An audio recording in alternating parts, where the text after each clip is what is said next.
નમસ્કાર મિત્રો, તમારા બધાનું સ્વાગત છે અમારી ચેનલમાં। મિત્રો, અત્યારે મહાકુંભ મેળો ચાલી રહ્યો છે, જ્યાં કરોડો લોકો તેમની શ્રદ્ધા અને આસ્થા સાથે પવિત્ર સંગમમાં ડૂબકી લગાવે છે।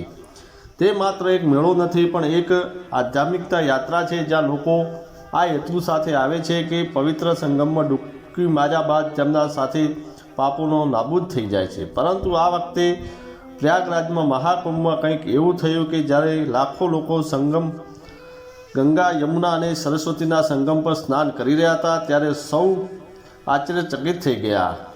નદીના શાંત પાણીમાં બને છે એક અજીબ ઘટના, જેના કારણે અચાનક પાણીના મોજા ઉછળવા જાય છે।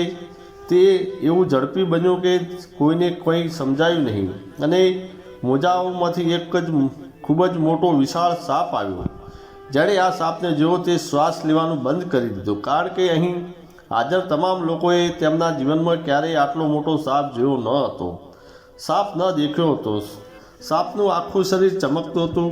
આ સાપને જોઈને બધા ચૂપ થઈ ગયા અને વિચારવા લાગ્યા કે આ કુદરતની ઘટના છે, ભગવાનનો ચમત્કાર છે। આ ચમત્કારી ઘટનાને મહાકુંભના અધ્યાયમાં એક અધ્યાય ઉમેર્યો છે, ત્યાં હાજર કોઈ પણ વ્યક્તિ ક્યારેય ભૂલી શકશે નહીં। ચાલો તમને કહીએ કે અહીં ખરેખર શું થયું છે। આપણે બધા જાણીએ છીએ કે જ્યારથી મહાકુંભ શરૂ થયો છે, કરોડો ભક્તો પ્રયાગરાજમાં હાજર છે।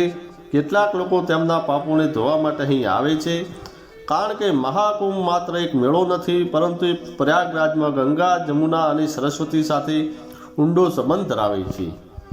અહીં કેટલાક લોકો ઘાટ પર મંત્રોચ્ચાર, ઘંટનાદ અને ભક્તિના ઉત્સવમાં ડૂબકી લગાવી તેમના પાપો ધોઈ રહ્યા હતા। તે વાતાવરણને સંપૂર્ણ રીતે આધ્યાત્મિક બનાવી રહ્યું હતું। પછી અચાનક એક વિચિત્ર ઘટના બની કે નદીના શાંત પાણીમાં એક વિચિત્ર હલચલ જોવા મળી। જેઓ લેવા આવ્યા હતા સ્નાન રોકીને ચોંકી ગયા અને જોયું કે નદીની વચ્ચેથી એક ખૂબ જ મોટો સાપ ધીમે ધીમે પાણીમાંથી બહાર આવી રહ્યો હતો। સાપની લંબાઈ લગભગ 30 ફૂટ જેટલી હતી। સાપના શરીર પર એક વિચિત્ર વિશાળ નિશાન હતું। ત્યાં એક ચમક હતી જે સૂર્યપ્રકાશમાં ખૂબ જ ચમકી રહી હતી। પરંતુ સૌથી આશ્ચર્યની વાત એ હતી કે સાપના શરીર પર ઘણા નિશાન હતા, એવી ધારાઓ હતી કે જાણે તે ગંગા, જમના અને સરસ્વતીની ધારાઓ હોય। આ દ્રશ્ય એટલું વિચિત્ર હતું કે જ્યારે આ દ્રશ્ય જોયું તે ત્યાં જ અટકી ગયું। આ શેષનાગ ભગવાન વિષ્ણુનું વાહન છે। કેટલાક લોકોએ તેને ચમત્કાર કહેવા લાગ્યા, તો કેટલાક ભક્તો હાથ જોડીને પ્રાર્થના કરવાનું શરૂ કરી દીધું। ભક્તોએ તેને તેમના ફોનમાં રેકોર્ડ કરવાનો પ્રયાસ કર્યો, પણ કોઈનાથી રેકોર્ડ થયું નહીં ક્યારે। પરંતુ તેમ છતાં તે સાપને કોઈએ નુકસાન પહોંચાડ્યું આવ્યું ન હતો। તે સંગમના પવિત્ર જળમાં ધીમે ધીમે તરીને જતો હતો। સાપને જોતાં એવું લાગતું હતું કે તે અહીં માત્ર સ્નાન કરવા માટે આવ્યો હતો। જ્યારે આ બધું થઈ રહ્યું હતું, ત્યારે એક વૃદ્ધ સાધુ આગળ આવ્યા અને ત્યાં હાજર ભક્તોને કહે છે કે તે સામાન્ય સાપ નથી, તે એક ભગવાનનો સંદેશ છે। કદાચ તે આપણને કહી રહ્યો છે કે આપણે કુદરતનું સન્માન કરવું જોઈએ। આ અદ્ભુત દ્રશ્ય જોઈને ભીડ મંત્રમુગ્ધ થઈ ગઈ અને થોડીવાર પછી સાપ ત્યાંથી ચાલ્યો ગયો, પાણીના અંદર ગયો। આ ઘટનાએ સમગ્ર મહાકુંભને એક નવી દિશા આપી।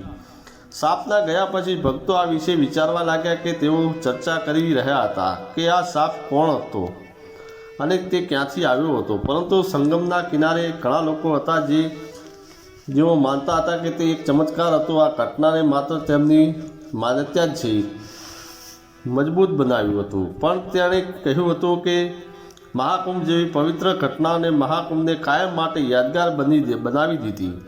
માણસો બિલકુલ સમજી શક્યા નથી।